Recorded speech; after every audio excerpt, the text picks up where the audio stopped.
Hello everyone, welcome back to कुछ भी। आज के इस वीडियो में हम लोग करने वाले हैं house of dragon season 3 episode number 6 का ब्रेकडाउन। इस एपिसोड में हमें दिखाया गया बुचर्स बॉल का इवेंट। अब ब्रेकडाउन स्टार्ट करने से पहले मैं अपना रिव्यू देना चाहूंगा। ऑल्दो इस एपिसोड का मेन हाईलाइट बुचर्स बॉल था, लेकिन उस चीज को, उस पूरे इवेंट को शुरुआत के 5 मिनट में ही निपटा दिया गया।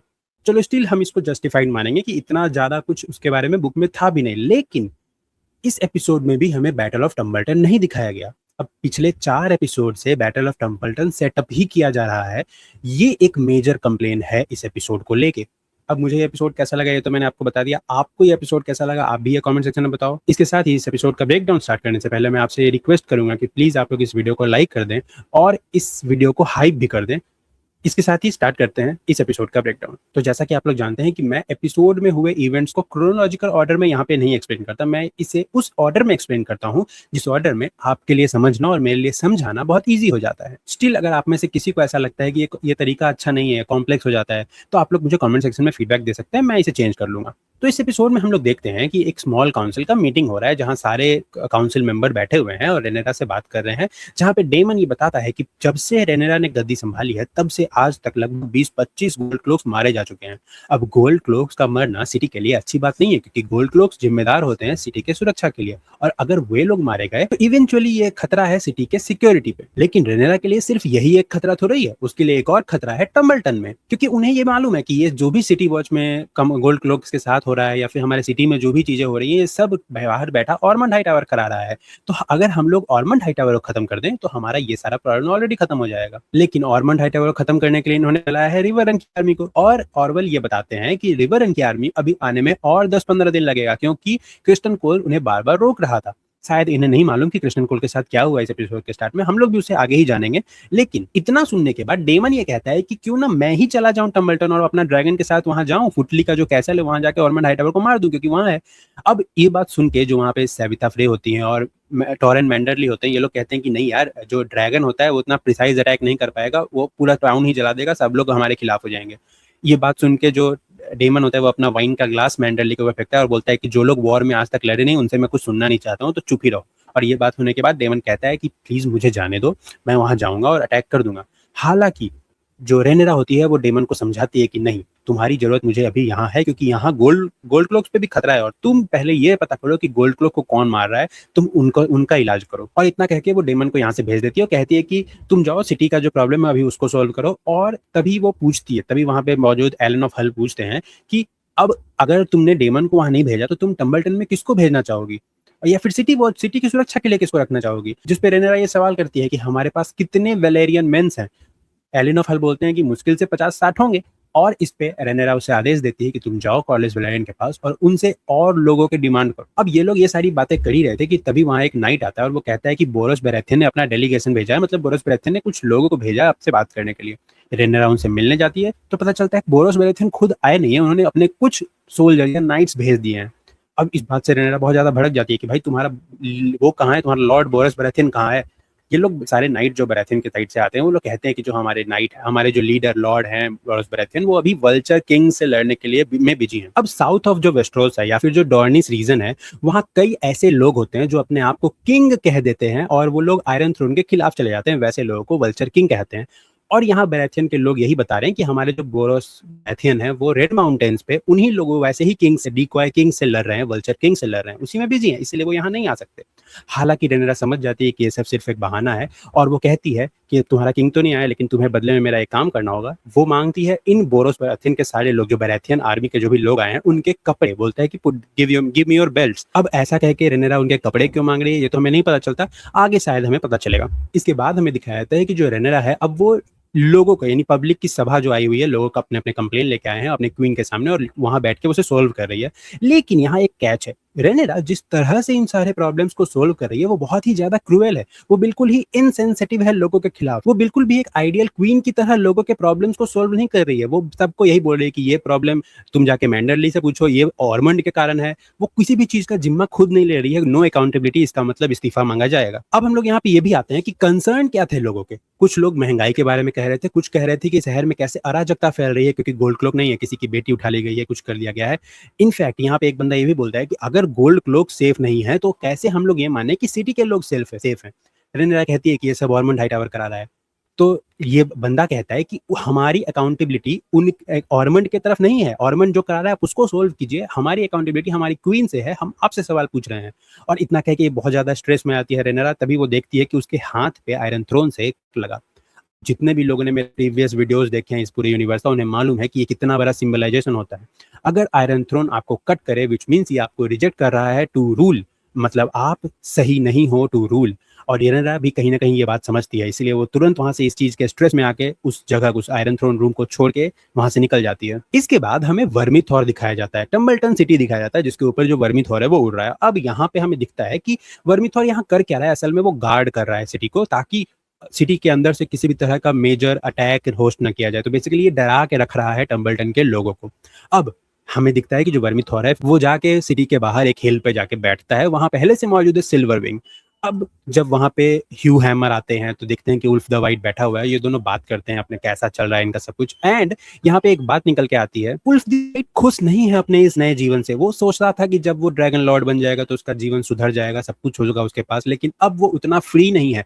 उसने ड्रैगन तो हासिल कर लिया लेकिन अपना फ्रीडम बेच दिया। अब जब चाहे उसे रेना कहीं भी भेज सकती है, बुला सकती है, इनफैक्ट उसको रेड कीप में ही रहने का आदेश दिया गया है, वो बाहर अपने दोस्तों के साथ भी नहीं आ सकता। और इस बात से कहीं ना कहीं उल्फ द वाइट नाराज है। और ह्यू हैमर भी ये बात मानता है, लेकिन वो अभी वो इस चीज को एड्रेस नहीं कर रहा है, क्योंकि उसके लिए मेजर प्रॉब्लम उसकी वाइफ का सेफ्टी है। खैर ये सारी बातें करके जो उल्फ है वो यहाँ से चला जाता है। और उल्फ जाने के बाद जो ह्यू हैमर है वो देखता है कि उनकी तरफ एक मर्चेंट आ रहा है, एक मर्चेंट जो टम्बलटन सिटी के अंदर रहता है और वहीं जा रहा है।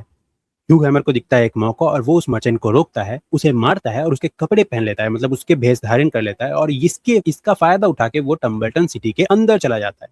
अब ह्यू हैमर टम्बलटन सिटी के अंदर क्यों जाएगा? क्योंकि उसे मिलना है अपनी वाइफ से, जो उस सिटी के अंदर ही ट्रैप्ड है। अब ह्यू हैमर अपनी वाइफ कैट से मिलता तो है और उसे बताता है कि वो इतने दिन कहाँ था। असल में ह्यू हैमर जब अपनी वाइफ कैट के साथ किंग्स लैंडिंग में रहा करता था, तब वो अपने फैमिली के खराब हालत में, गरीबी से बहुत ज्यादा परेशान था, और वो इसको ठीक करने के लिए ही गया था ड्रैगन स्टोन, क्योंकि उसे लगता था कि अगर वो ड्रैगन लॉर्ड बन जाएगा तो वो अपनी फैमिली का जो हालत है वो उसको ठीक कर देगा। लेकिन उसकी वाइफ का कहना है कि क्योंकि तुम इतने दिन तक चले गए और इसके कारण जो हमारा लाइफ था वो और बदतर हो गया, और इसके कारण उसे जो किंग्स लैंडिंग है वो छोड़ के टम्बलटन आना पड़ा था अपने भाई के पास, और अब उसका भाई भी मारा गया है। अब सर ह्यू बहुत कोशिश करते हैं कि वो कैट को अपने साथ लेके चले जाएं, वो उसको कहते हैं कि तुम मेरे साथ चलो, हम तुमको भगा के बचा के ले जाएंगे। लेकिन जो कैट है वो कहती है कि नहीं, तुम अपने फैमिली को प्रॉब्लम के वक्त छोड़ के चले गए थे, लेकिन मैं अपनी फैमिली जो टम्बलटन में रहती है, मेरे भाई की वाइफ और उसके बच्चे, उनको छोड़ के नहीं जाऊंगी। और बहुत ज्यादा यहाँ पे होता है इन दोनों के बीच बहस, और इसके बाद फाइनली कैट यहाँ से चली जाती है और ह्यू को समझ में आ जाता है कि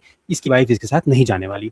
इसके बाद हमें सीन दिखाया जाता है जो टम्बलटन का कैसल है, जहां मौजूद है हाईटावर फैमिली, वो लोग का बात क्या हो रहा है। वहां हम आ चुके हैं ग्वेन हाईटावर, जो लास्ट एपिसोड तक थे क्रिस्टन कोल के साथ। अब क्योंकि ग्वेन हाईटावर क्रिस्टन कोल जिस लड़ाई में जा रहा था वहां से भाग के आए हैं, तो ऑर्मंड हाईटावर समझता है कि ये तो डरपोक इंसान है, हमेशा लड़ाई से भागते भागते रहता है और इससे कुछ होने वाला नहीं है। जबकि ग्वेन हाईटावर एक लॉजिकल सवाल पूछते हैं कि भाई रेनेरा के पास इतने ड्रैगन है, वो जब चाहे तुम्हारे सिटी को जला सकती है, तुम लोगों को मार सकती है, तो तुम यहाँ किस बेसिस पे इंतजार कर रहे हो कि तुम लोग वॉर जीतोगे? क्या कॉन्फिडेंस दे रहा है तुम लोगों को? तो ऑर्मंड ये बताता है कि उसके पास क्लियर एडवांटेज है, क्योंकि सबसे पहली बात तो रेनेरा इस सिटी को जलाएगी नहीं, तो कभी भी बर्न नहीं करेगी, वो वाली बात तो सोल्व होगी। दूसरी बात की ऑर्मंड हाईटावर लगातार अलग अलग पैंतरे खेल रहा है कोल्ड क्लोक्स और जो सिटी किंग्स लैंडिंग है उनके लोगों को रेनेरा के खिलाफ करने के लिए। तो ये सारी चीजें होती हैं, लेकिन ग्वेन हाईटावर कहता है कि तुम लोग लड़ो या लड़के मर जाओ, मुझे मालूम है तुम लोग मर जाओगे, मैं जा रहा हूँ अपने हाईटावर वहां, क्योंकि मैं लाइन में एयर टू द थ्रोन में नेक्स्ट हूँ, मैं बन जाऊंगा लॉर्ड ऑफ हाईटावर और मैं वहां आराम से जिंदगी जीऊंगा, तुम लोग मर जाओ। इतना कह के ग्वेन हाईटावर वहां से जाने लगता है, तभी वहां उसके पीछे आता है डेरॉन और वो कहता है कि एक बार पहले ही तुम लोगों ने मुझे इसके पास छोड़ दिया, ऑर्मंड हाईटावर के पास।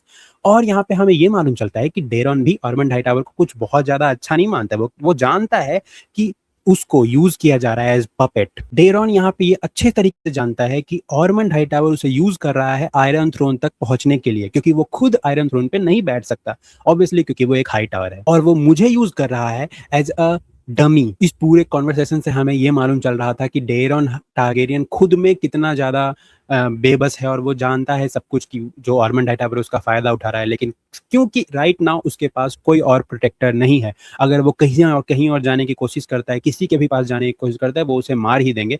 तो क्योंकि ऑर्मंड हाइटावर इज ओनली प्रोटेक्टर, तो उसे उसका पपेट बन के भी रहना मंजूर है। इसके बाद हमें ये मोमेंट भी दिखता है कि जब डेरॉन ग्वेन से पूछता है कि तुमने मेरी माँ को आखिरी बार कब देखा था, और इसकी आंखों में वो आंसू, दर्द वो साफ नजर आ रहा होता है। इसके बाद हमें दिखता है कि जो कुछ समय बाद ये लोग ग्वेन हाइटावर, ऑर्मंड हाइटावर, ये लोग बैठ के डिनर कर रहे होते हैं, या फिर डिनर टेबल पे बैठ के आराम से बैठे होते हैं डाइनिंग टेबल पे। तभी वहां आते हैं बोरोस बेराथियन के डेलीगेशन। ऑर्मंड हाइटावर बहुत ज्यादा एक्साइटेड हो जाता है कि चलो चलो भाई खड़े हो जाओ। वो क्योंकि बोरोस बेराथियन अगर खुद उसको सपोर्ट करने आ रहा है, बेराथियन आर्मी सपोर्ट करने आ रही है, तो उसका क्लेम मजबूत हो रहा है। ऐसे में ऑर्मंड हाइटावर का एक्साइटमेंट देखने लायक था। लेकिन तभी वहां आते हैं जो जो सैनिक आते हैं बोरोस बेराथियन की तरफ से, वो लोग पूरे गंदे होते हैं, पूरा मिट्टी से सने होते हैं। और ये चीज देख के जो ऑर्मंड हाइटावर है उसका मूड कहीं ना कहीं ऑफ हो जाता है, क्योंकि उसको गंदगी बिल्कुल नहीं पसंद। ये हमें मालूम है सेकंड थर्ड एपिसोड से। ये जो बेराथियन डेलीगेशन यहाँ पे आई है, उसका जो लीडर है वो अपने आप को एरियन बेराथियन बताता है। अब एक मोमेंट के लिए तो मुझे ऐसा लगा कि शायद जो बोरोस बेराथियन है वो कोई डबल गेम खेल रहे हैं, वो दोनों साइड अपना डेलीगेशन भेज रहे हैं, और ताकि उनका दोनों से बना रहे, अंत में जो भी जीते वो उसको उसके सामने बेंड नहीं कर दें। लेकिन यहाँ पे जब ग्वेन हाइटावर उसको देखता है तो वो तो इमीडिएटली पहचान जाता है कि ये एरियन बेराथियन है भी नहीं, और वो इमीडिएटली अटैक कर देता है उन सारे लोगों पे, और जॉन रॉक्सटन भी उन पे अटैक कर देते हैं और सारे लोगों को वहीं पे मार दिया जाता है। उसके बाद ग्वेन हाइटावर ऑर्मंड को ये बताता है कि ये कोई एरियन बेराथियन नहीं था, ना ही ये बेराथियन डेलीगेशन थे, ये असैसन थे जो डेरोन को मारने आए थे और ऑर्मंड को मारने आए थे।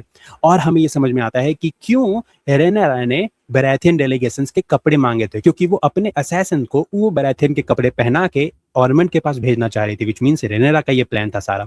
लेकिन हमें ये मालूम चल गया कि रेनेरा का ये प्लान फेल हो गया है।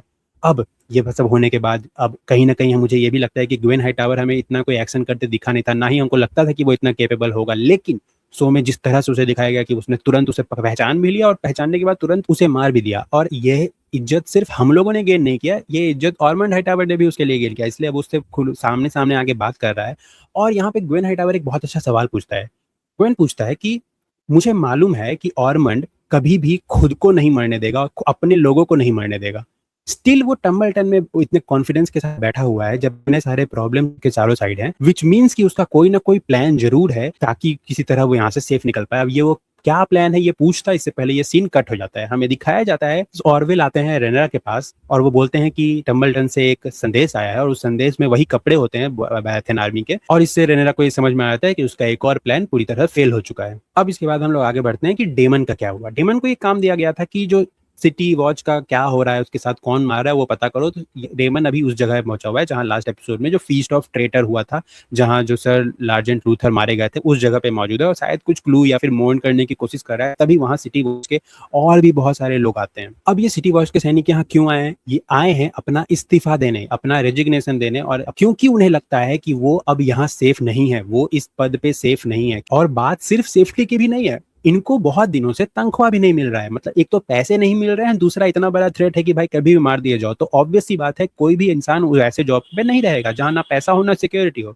अब ऐसे में डेमन उनको बहुत एक स्पीच देके उनको रोकने की कोशिश करता है कि तुम लोग रुक जाओ, लेकिन एट द एंड वो लोग नहीं रुकते हैं और वो लोग अपने गोल्ड क्लोक्स वहां रख के बेसिकली रिजाइन करके चले जाते हैं। यहाँ पे देखने वाली बात यह है, सोचने वाली बात यह है कि मैंने स्टार्टिंग से आप लोगों को ये बताया है कि डेमन कैसे गोल्ड क्लोक को कितना ज्यादा पसंद करता है, वो उनके लिए कितना ज्यादा मायने रखते हैं।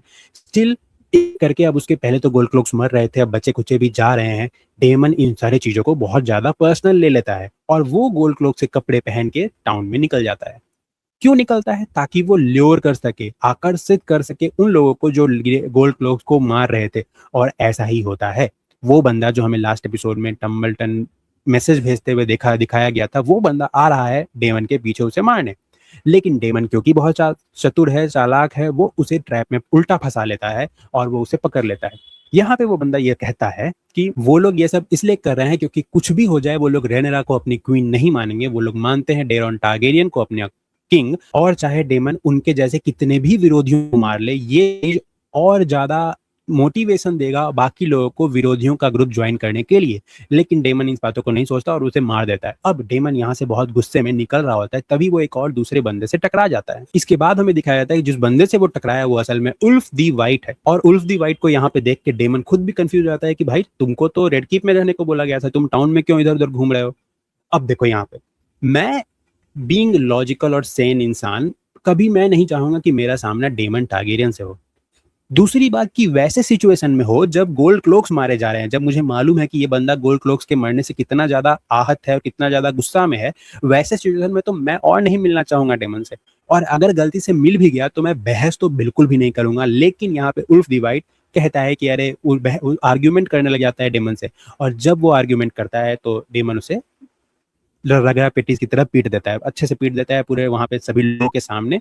और हमें दिखाया जाता है कि इस जगह पे एक लड़की है जो इन लोगों को देख रही है, जो कि लास्ट एपिसोड में जाके मैसेज दे रही थी अबाउट उसी इंसान को जिसे अभी अभी डेमन ने मारा था, वो टम्बलटन वाले इंसान को। अब होता क्या है कि मेरे हिसाब से होगा क्या कि ये इस चीज को यूज करेंगे उल्फ द वाइट को अपने साइड लाने के लिए या फिर कुछ भी करने के लिए कि देखो तुम्हारी इज्जत नहीं है, डेमन तुम्हारी इज्जत नहीं करता है, तो शायद ये टम्बलटन वाले लोग या फिर ऑर्मंड हाइटावर उल्फ को अपने साइड करने की कोशिश करे, मे बी ये इस चीज का जरिया बना के। जो भी हो ये तो हमें आगे मालूम चलेगा। लेकिन अब हमें दिखाया जाता है कि एपिसोड के स्टार्ट में जो रेनेरा ने कहा था एलन ऑफ हल से कि तुम जाओ अपने पिता से बोलो कि हमें और भी लोग चाहिए, तो अब एलन ऑफ हल पहुंच चुका है कॉलेज वेलेरियन के पास। कॉलेज वेलेरियन बिजी है जो ट्रायर्की के जितने भी लोगों को उन्हें मारा उन्हें उनका शव लटकाने में। तो विच मीन्स कि ये सही में ट्रायर्की के लोगों को मारने ही गए थे, तो अब तक वहीं उसी काम में बिजी थे। अब यहाँ पे एलन ऑफ हल आता है और वो कहता है कि जो रेनेरा है वो और भी लोग चाहती हैं, लेकिन कॉलेज फ्रेंड कहते हैं कि मैं उसको लोग भेजूंगा, वो उसकी ज़रूरतें कभी कमेंगी नहीं, तो तुम भी मत उसे करो। और इनफैक्ट उसने मेरा कोई काम नहीं किया, उसने मेरा एक काम नहीं किया कि मैंने कहा था कि तुम्हें लेजिटिमाइज कर दे तुम दोनों भाइयों को, स्टिल उसने नहीं किया, तो मैं उसके कोई मदद नहीं करूंगा। तो यहाँ पे एलन ऑफ हल एक बहुत अच्छी बात कहता है कि जब तुमने भी तो मुझे लेजिटिमाइज नहीं किया था कई सालों तक, जब मेरा पिता खुद मुझे लेजिटिमाइज नहीं कर पाया, जब मेरा बाप खुद मुझे हक नहीं दे पाया, तो मैं कैसे क्वीन से उम्मीद रखूं कि वो मुझे मेरा हक देंगी। उस उसे भी तो थोड़ा टाइम देना होगा जैसे मैंने तुम्हें दिया था। और ये बात कहीं ना कहीं कॉलेज वेलाइन का दिल को छू जाती है। वो अभी तो कुछ आदमी देने के बारे में तो कुछ नहीं कहता है, लेकिन वो कहता है कि मुझे एक खबर मिली है ट्रायर्की के लोगों को पकड़ने के दौरान कि जो टाइलन लैनिस्टर है वो जिंदा है और वो गया है रूक्स रेस्ट। अब ये खबर सुन के जो एलन ऑफ हल है वहां से चले जाते हैं। इसके बाद हमें सीन दिखाया जाता है टाइलन लैनिस्टर का और एगॉन, जो एगॉन सेकंड है उनका, कि वो लोग जिस बंदे को लास्ट एपिसोड के एंड में मारा था, जेसन जिसका नाम था, जो रूक्स रेस्ट में रह रहे सारे लोगों का लीडर बन के घूमता था, उस बंदे को मारने के बाद अब इनको दफनाने आए हैं। और यहाँ पे ये लोग प्लान कर रहे हैं कि अब इसके बाद ब्रावोस जाएंगे, लेकिन टायरन फिर से वही बात कहता है कि प्लीज कास्टरली रॉक चलिए, वहां चल के आप रूल कीजिएगा, हम वहीं पे स्मॉल काउंसिल आपका बना देंगे, आप वहीं से वेस्टरोस रूल कीजिए। लेकिन जो लैरिस क्लबफुट है वो कहीं ना कहीं जानता है कि इस चीज के पीछे टैलेंट का अपना खेल है। वो शातिर दिमाग लगा रहा है कि भाई किसी तरह से अब जो आयरन थ्रोन है उसको अपना डेप्ट दिया जाए, मतलब किसी तरह से अपने अंदर रखा जाए। हालांकि यहाँ पे एक सवाल पूछता है एगॉन टाइलेंट से कि तुम बताओ कि क्या मैं बुरा इंसान हूँ, और यहाँ इस जवाब पे डिपेंड करता है कि कास्टरली लॉक जाएगा या नहीं। और वो जो टाइलेंट है वो जवाब देता है कि मतलब वो बहुत घुमा के जवाब देता है और वो सीधा सीधे कह नहीं पाता है कि हाँ अच्छे इंसान हो, या वो कहता है कि हाँ मतलब बुरे तो हो वगैरह वगैरह, ऐसे कर रहा होता है, जिससे एगॉन को समझ में आता है कि अगर मैं बुरा हूँ तो मैं कास्टरली रॉक जाके करूंगा क्या। वो कहता है कि अब तो हम लोग एसोस ही जाएंगे, और यहाँ पे ये सीन खत्म हो जाता है। इसके बाद हमें दिखाया जाता है जो कॉलेज वेलेरियन का, वो अपनी आर्मी से बात कर रहे हैं, अपने लोगों से बात कर रहे हैं, और वो कहते हैं कि आप लोगों ने मेरे लिए बहुत काम किया, अब आप लोगों को जाना होगा किंग्स लैंडिंग में सिटी की सुरक्षा के लिए उनको भेजता है। और भेजता इससे पहले कि वो अपनी आर्मी को वहां से भेजता या फिर भेज दिया, ये हमें दिखाया नहीं गया, लेकिन वहां पे आ जाते हैं सर जॉन रॉक्सटन। अब सर जॉन रॉक्सटन को देख के कॉलेज वेलेरियन पहचान नहीं पाता कि तुम कौन हो और यहाँ क्यों आए हो, लेकिन इनके इरादों को समझ लेता है, और उससे पहले कि वो अटैक करता या कुछ करता, जो सर जॉन रॉक्सटन के आदमी है वो कॉलेज वेरिएंट को बंदी बना लेते हैं और वहां से लेके चले जाते हैं। क्या करेंगे तो नहीं पता, लेकिन हमें इतना मालूम कि एबडक्ट तो कर लिया गया है, मारा नहीं जाएगा, सिंपल सी बात है। अब हम लोग आते हैं एपिसोड के अनदर मेजर इवेंट पे। हमें दिखाया जाता है कि जो एलिसेंट लास्ट एपिसोड में टनल्स के थ्रू गई थी और फंस गई थी, अब उसे जो टारगेरियन आर्मी, जो रेनेरा के आर्मी गार्ड्स हैं, उन्होंने पकड़ लिया है और वो उसे ले आए हैं वापस। पता चल गया और रेनेरा को मालूम चल गया है कि जो एलिसेंट है वो भागने की कोशिश कर रही थी। रेनेरा जाती है एलिसन से मिलने और उसे पूछती है कि ऐसा क्या किया मैंने कि तुम मेरे से भागने की कोशिश कर रहे हो, मैंने तुम्हारी हेल्प नहीं किया, तुम मर्सी नहीं दिखाया। एलिसेंट यहाँ पे सामने से बता देती है कि हेलेना प्रेग्नेंट है और मुझे मालूम है कि अगर हेलेना का बच्चा होगा और अगर गलती से वो मेल होगा तुम उसे मार दोगी, तो मैं अपने बेटी और अपने बेटी के बेटे को बचाने के, फ्यूचर बेटे को बचाने के लिए यहाँ से भागने की कोशिश कर रही थी। अब रेनेरा कहती है कि विच मीन्स कि तुम्हारे मन में खोट है, और अगर तुम्हारे मन में खोट है तो मुझे तुम्हारी जो सजा है वो थोड़ी सी और स्ट्रिक्ट करनी होगी। पहले तुम लोग अपने रूम में की रेड कीप में कहीं भी इधर उधर घूम रही थी, लेकिन अब इसको और ज्यादा कन्फाइन कर दिया गया। अब कहा गया कि तुम लोग रूम से भी नहीं निकलोगी, ना ही तुम लोग गार्डन जो गॉड्स वुड है वहां भी नहीं जाओगी। जिससे रेनेरा थोड़ा विरोध करती है कि नहीं, ये इस माहौल इस हालत में हेलेना के लिए थोड़ा फ्रेश एयर लेना जरूरी है, थोड़ा घूमना जरूरी है। लेकिन रेनेरा मानती नहीं, वो कहती है कि नहीं, मेरे पास अब कोई ऑप्शन नहीं बचा है, ऐसे तो तुम लोग हमेशा भागने वागने की कोशिश करोगे। वहां से निकल जाती है रेनेरा इतना सजा सुना के। बाहर मिसेरिया रेनेरा से पूछती है कि एलिसन ने आपको क्या बताया। तो रेनेरा बताती है कि एलिसन ने बताया कि जो हेलेना है वो प्रेग्नेंट है। और ये बात रेनेरा पूछती है मिसेरिया से कि तुम्हें नहीं मालूम था, तुम तो मास्टर ऑफ विस्परर हो ना, तुम्हें तो मालूम होना चाहिए था कि हेलेना प्रेग्नेंट है। लेकिन जो मिसेरिया है वो बोलती है कि नहीं नहीं, मुझे कुछ ऐसा मालूम नहीं था, और वो रेनेरा वहां से चली जाती है। लेकिन मिसेरिया को तो असल में तो मालूम था, क्योंकि हमें मालूम है लास्ट एपिसोड में एलिसन ने खुद उसे बता दिया था। तो अब इकलौता इंसान हेलेना एलिसेंट के और मिसेरिया के अलावा जिसे मालूम था कि मिसेरिया को मालूम है ऑलरेडी कि हेलेना प्रेग्नेंट है, वो थी वो मेड जिसने एलिसेंट के भागने में हेल्प की थी। तो मिसेरिया उस मेड को मरवाने के लिए अपना एक आदमी को बोल देती है, विच मीन्स कि अब मिसेरिया ने ये प्लान कर लिया है कि रेनेरा को पता न लगे कहीं से भी कि मिसेरिया को ऑलरेडी मालूम था अबाउट हेलेना। अब इसके बाद हमें दिखाया जाता है कि जो एलिसेंट है वो हेलेना के पास जाती है, और यहाँ पे हेलेना को ऑलरेडी मालूम हो गया है कि लास्ट एपिसोड में जो भागने का हमारा प्लान था उसमें एलिसेंट जहरिया यानी जो हेलेना की जो छोटी बेटी है उसको ले जाने के बारे में नहीं सोच रही थी। अब यहाँ पे इन दोनों के बीच में एक थोड़ा सा डिबेट या काइंड ऑफ डिस्कशन होता है, जिसपे ये लोग कहते हैं कि वो पॉसिबल भी नहीं था उनका ले जाना, लेकिन अब मैं तुम्हारी जान बचाने के लिए जो भी कुछ कर सकती थी करूंगी और कर रही हूँ। लेकिन हेलेना इनकी बात मानने को तैयार नहीं होती है और वहां से चली जाती है। लेकिन यहाँ पे जब एलिसेंट आई, उससे पहले हेलेना कपड़े में कुछ बुनाई कर रही थी, और एलिसेंट उसी बुनाई को देखती है तो उसको पता चलता है कि वो कुछ बना रही थी और असल में ये उसके विजन से रिलेटेड है। अब हम लोग इस चीज क्या उसने बनाया इसको थोड़ा डिकोड करने की कोशिश करते हैं। देखो, ये ब्लैक कलर का एक कैसल जैसा दिख रहा है, और ब्लैक कलर का कैसल वेस्टरोस में एक ही है, दैट इज हेरेनहॉल। इसके बीच में एक बंदा है जिसके व्हाइट हेयर है और वो बैठा हुआ है, बेसिकली फंसा हुआ है, ऐसा लग रहा है कि किसी तरह से ट्रैप्ड है। और अगर आप लोग ध्यान से देखो तो जो बंदा है उसके आंखें, एक आंख ब्लू है, एक ही आंख दिख रहा है, एंड दैट इज ब्लू। ये वन आइड एमंड है जिसका एक आंख पे वो पत्थर लगाता है, ब्लू कलर का सफायर लगाता है, तो वही है। विच मीन्स कि एक और बगल में हमें एक ब्लैक कलर की विच जैसी कोई दिख रही है जो उसे ट्रैप करके रखी है। तो यहाँ पे हेलेना को एक विजन आया है, वो क्योंकि वो ड्रीमर है तो उसको ऑब्वियसली विजन आया है कि जो एमंड है वो अकेले हैरन हॉल में ट्रैप्ड है, उसकी वेगार वहां पे नहीं है। अब क्योंकि एलिसेंट को ये बात मालूम चल गया है तो अब उसका क्या करेगी आगे हमें मालूम चलेगा। लेकिन हमें अब हैरन हॉल दिखाया जाता है, ठीक है। यहाँ पे हमें दिखता है कि जो एमंड है वो एलिस से ये कह रहा है कि अब वो निकलेगा यहाँ से और वो वेगार को ढूंढेगा, और वेगार को ढूंढ के वो जाके किंग्स लैंडिंग पे अटैक करेगा। एलिस कहती है कि तुम, पहली बात तो तुम कमजोर हो, दूसरी बात तुम्हारे पास वेगार नहीं है, और तीसरी बात की रेनेरा के पास इतने सारे ड्रैगन है, तो एक काम करो, तुम यहाँ अभी कुछ दिन के लिए छुपे रहो जब तक तुम्हारे पास स्ट्रेंथ ना आ जाए, गैदर करो स्ट्रेंथ यहीं से, उसके बाद अटैक करना। हालांकि ये बात मानता नहीं है एमंड, और वो यहाँ से निकल जाता है, वो यहाँ से जाने की कोशिश कर रहा होता है, घोड़ा के पास मतलब स्टेबल के पास जाता है। तभी वहाँ पे स्टेबल बॉय जो होता है वो उसे देख लेता है, और एलिस क्या करती है, आके उस स्टेबल बॉय को मार देती है ताकि एमंड का राज बाहर न निकले।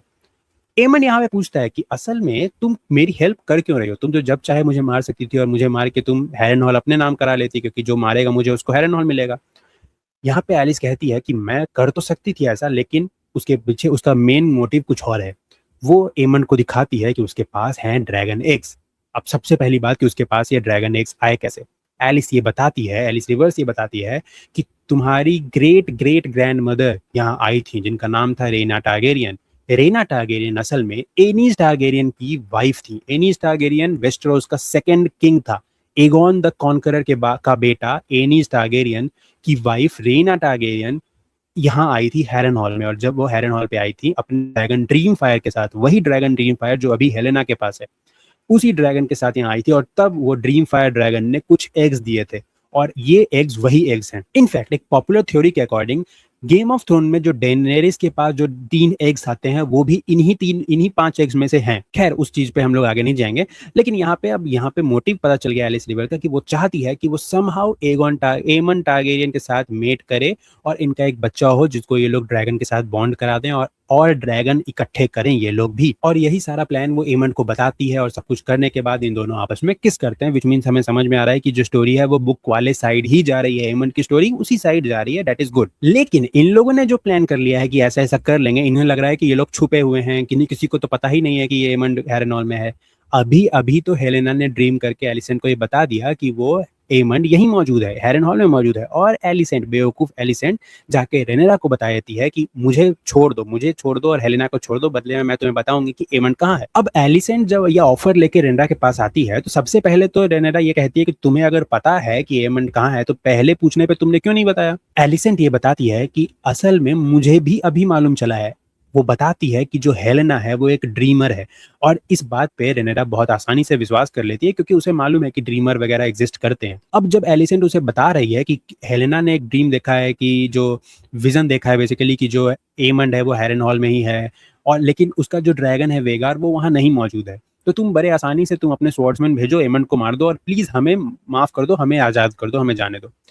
एरेनेरा ये जानती है कि अगर वो स्वॉर्ड्समैन भेजेगी तो एमंड इतना स्किल्ड तो है कि वो भाग जाएगा या फिर उन लोगों को मार देगा, तो ऐसे तो संभव नहीं है कि किसी को भी भेज के उसको मरवाया जा सके। तो वो कहती है किसी ऐसे को भेजना होगा जिसपे वो भरोसा करे और वो मतलब उसको जाके धोखा दिलवाए, किसी तरह ट्रैप करके उसे मारना होगा।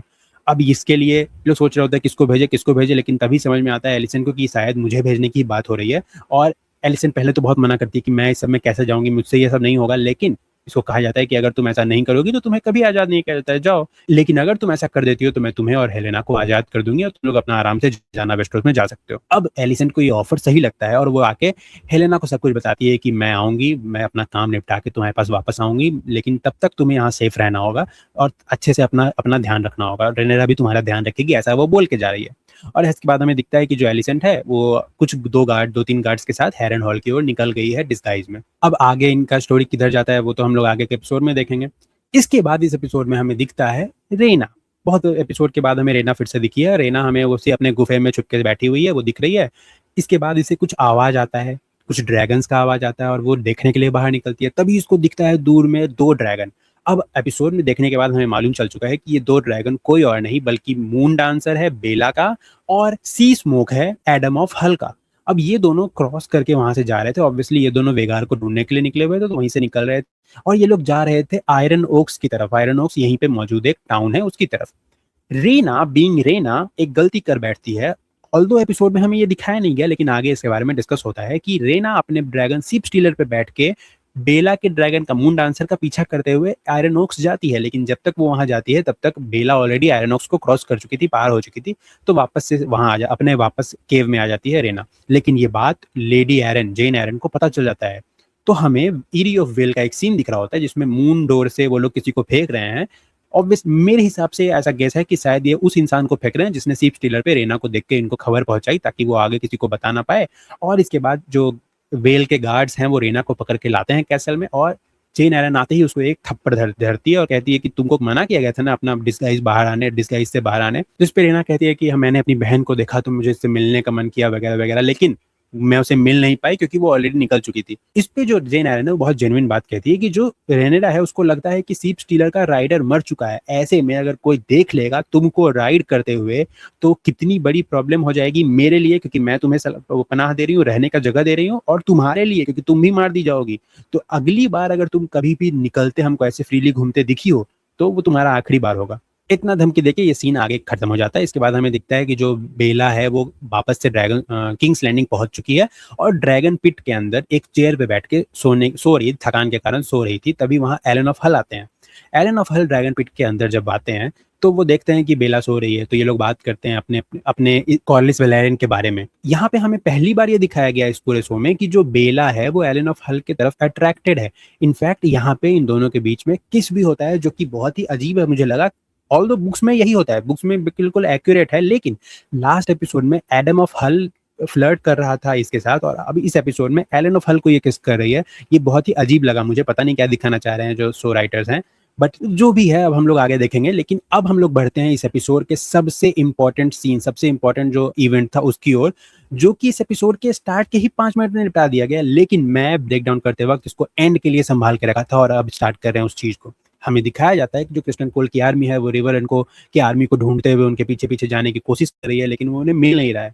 यहाँ पे उनका एक सोल्जर आता है, बताता है कि हमें रिवर एंड के आर्मी का एक कैंप मिला है, लेकिन उस कैंप में एक प्रॉब्लम है। असल में वो कैंप में जितने भी वहां पे लोग हैं ना वो लोग ऑलरेडी मरे हुए हैं, तो विच मीन्स किसी ने उन पे अटैक किया है। अब ये लोग जाते हैं, चेक करते हैं कि भाई ये लोग मरे हुए कैसे हैं, कौन मार दिया इन्हें, हमने तो मारा नहीं है, तो और कौन दुश्मन हो सकता है इनका। अब ये लोग जब जाके उनको चेक कर रहे थे तो क्रिस्टन कोल को दिखता है कि शायद कुछ प्रॉब्लम है इस जगह पे, क्योंकि ये लोग इस जगह जिस जगह पे मर के गिरे हैं वहां मरे नहीं है, इनको मार के यहाँ लाया गया है। एंड विच मीन्स कि कोई ना कोई ये किसी तरह का ट्रैप है, और इतना ये कुछ कर पाते हैं इस ट्रैप को लेके, तभी वहां मरे हुए लोग उठते हैं। विच मीन्स कि वो लोग मरे हुए नहीं थे, असल में ट्रैप था उन लोगों को वहां लाने के लिए, क्रिस्टन कोल की आर्मी को खुले मैदान में लाने के लिए। और वो लोग जब वहां आ गए तो ये लोग उठ के उनको पे अटैक कर देते हैं, लेकिन क्रिस्टन कोल की आर्मी बीइंग सो एबल उन लोगों पे हवा जवाबी हमला करती है और वो काइंड ऑफ उन सभी लोगों को वहां पे मार देते हैं। लेकिन ये तो फर्स्ट स्टेप ऑफ ट्रैप था। इन लोगों को मारने के बाद इनको मालूम चलता है कि ये लोग चारों साइड से घिर चुके हैं एक बहुत बड़ी आर्मी ऑफ रेवरन से। इन सभी आर्मी को देख के जो क्रिस्टन कोल के आदमी होते पूछते हैं कि ये लोग कौन है, तो क्रिस्टन कोल समझ जाता है कि अब हम लोग मरने वाले हैं। वो कहता है कि हमारे डेथ हमारी मौत हमारे सामने आ चुकी है। और इसके बाद जो ऑस्कर टली हैं और रोड्रिक डस्टिन है वो वहां पे आते हैं और वो कहते हैं कि क्रिस्टन कोल तुम एक ट्रेटर हो, अब तुम्हें मरना होगा हमारे सामने। क्रिस्टन कोल ये कहता है कि अगर अभी हम लोग फाइट करेंगे तो हमारे लोग मारे जाएंगे, वो सही बात है, लेकिन आपके भी कुछ लोग मारे जाएंगे, तो इससे अच्छा एक काम करते हैं 1-to-1 बैटल करते हैं, मैं अकेले रहूंगा और आप दोनों आओ, आप दोनों के साथ लड़ेंगे। लेकिन इससे पहले कि कुछ और हो पाता लड़ पाता, होता क्या है कि क्रिस्टन कोल पे आते हैं और लगते हैं कुछ एरोज, ठीक है, और क्रिस्टन कोल वहीं मर के गिर जाता है। बुक्स में भी एक्यूरेटली यही होता है, लेकिन बुक्स में जो बंदा उसे एरो मारता है वो एक अननोन इंसान होता है, अननोन आर्कर होता है। यहाँ जिसने एरो मारा है वो है Alison Blackwood herself. Alison Blackwood आगे चल के क्रेगन स्टार्क की सेकंड वाइफ बनने वाली है, which means is an important character. हालांकि शो में अब तक इसे सेटअप नहीं किया गया है, अब तक बताया नहीं गया है कौन है। ये पहली बार था जब इसे एक सिंगल प्रेजेंस दिया गया था स्क्रीन पे। तो एलिसन ब्लैकवुड ने शो में क्रिस्टन कोल को मार दिया। और जब यहाँ पे क्रिस्टन कोल मर जाता है तो उसकी बाकी की जो बची हुई आर्मी है उसको रेवन की आर्मी आराम से घेर के मार देती है। और यहीं पे एंड होता है बुचर्स बॉल का। ये इवेंट था बुचर्स बॉल का। बुचर्स बॉल बुक में भी हुआ है और यहाँ पे भी क्रिस्टन कोल इसी तरह मरता है। हालांकि उसे एक एनोनिमस आदमी मारता है, लेकिन डिमांड उसका वहां बुक में भी यही होता है कि वो 1-by-1 1-to-1 फाइट करना चाहता है। वो कहता है कि मैं लड़ूंगा, आपके साइड से 3 नाइट रहेंगे, ऑस्कर टली, रोड्रिक डस्टिन और पीट ऑफ लॉन्गलीफ के बारे में कहता है कि आप तीनों मेरे से अकेले लड़ जाइए। अगर मैं जीत गया तो आप मेरी आर्मी को जाने देंगे, लेकिन अगर मैं हार गया तो आप मुझे और मेरी आर्मी को मार दीजिएगा, मुझे कोई प्रॉब्लम नहीं है। सो मैं इस चीज को हल्का सा चेंज किया गया, लेकिन मैं इस चीज से सेटिस्फाइड हूँ कि इन्होंने बुचर्स बॉल बहुत ज्यादा एक्यूरेट ही दिखाया है। और ये थोड़ा सा फील भी होता है। ये फील इसलिए होता है क्योंकि जो क्रिस्टन कोल था वो अपने आप को उस समय का ग्रेटेस्ट नाइट कहता था, और ये बात में ये फैक्ट भी था कि वो ग्रेटेस्ट नाइट था और वो लड़ के मरना चाहता था, वो एक शहीद की मौत मरना चाहता था, लेकिन यहाँ उसे धोखे से मार दिया गया। तो ये काइंड ऑफ ऐसे दिखाता है कि आप जिस चीज के लिए भाग रहे थे, कि भाई आप बीस्ट नहीं बनना चाहते थे, आप धोखा नहीं करना चाहते थे, एट द एंड आप धोखे से ही मारे गए। और यहीं पे ये एपिसोड एंड होता है। तो ये था इस एपिसोड का ब्रेकडाउन। आई होप कि आपको ये एपिसोड अच्छा लगा हो, आई होप कि आपको ये ब्रेकडाउन अच्छा लगा हो। अगर मुझसे कुछ छूट गया हो या फिर कमी रह गई हो तो आप मुझे जरूर बताना। इसके साथ ही अगर आपको ये वीडियो अच्छा लगा तो लाइक करना, बहुत अच्छा लग गया तो कमेंट कर सकते हो, बहुत ज्यादा ही अच्छा लग गया तो आप इस वीडियो को हाइप कर सकते हो, या आप सुपर थैंक्स करके हमें सपोर्ट कर सकते हो। आपके द्वारा किए गए सुपर थैंक्स से जो भी पैसे आते हैं उसका यूज हम लोग करते हैं इस चैनल पे आने वाले सारे वीडियोस की क्वालिटी को इंक्रीज करने के लिए। तो thank you so much, thank you so much. मिलते हैं अगले वीडियो के ब्रेकडाउन में।